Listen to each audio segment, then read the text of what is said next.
এটা হচ্ছে 10 রমজানের একটি ভিডিও। আমার বাসায় ইফতার দিব, এই জন্য হচ্ছে আয়োজন করা হচ্ছিল। গরুর পায়া দিয়ে হচ্ছে হালিম রান্না করবে সিফাত, আর ওর হাতে এই হালিমটা অনেক মজার হয়। তো এখানে ওর হালিম রান্না কমপ্লিট, আর ও হচ্ছে এখানে হালিমের উপরে ব্রেস্তা দেওয়ার জন্য ব্রেস্তাটা রেডি করছিল। তো ফাইনালি ওর হালিমটা রেডি হয়ে গিয়েছে, আর খুব তাড়াহুড়া করছিলাম কারণ ইফতারের আগেই হচ্ছে আম্মা এবং ফুপির বাসায় ইফতারটাকে পৌঁছে দিতে হবে। তো তাড়াতাড়ি ওর রান্না কমপ্লিট হলে আমি ভাজাটা শুরু করব। আমি আজকে ডিম চপ, কিমা চপ এবং কিছু ফ্রুটস রেখেছিলাম সিম্পলের মধ্যেই। তো এটা হচ্ছে রাতে আমরা ভোর রাতে খাবো, এই জন্য হচ্ছে গরু গোশটা আগে রান্না করে রাখা হয়েছিল।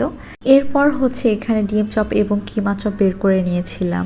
এরপর এখানে হচ্ছে বেগুনি বানাচ্ছি। আমি ফার্স্ট টাইম বেগুনি বানাচ্ছি, অনেক এক্সাইটেড ছিলাম। তো মাসাল্লাহ দিলে আমার বেগুনিটা খুবই ভালো হয়েছে।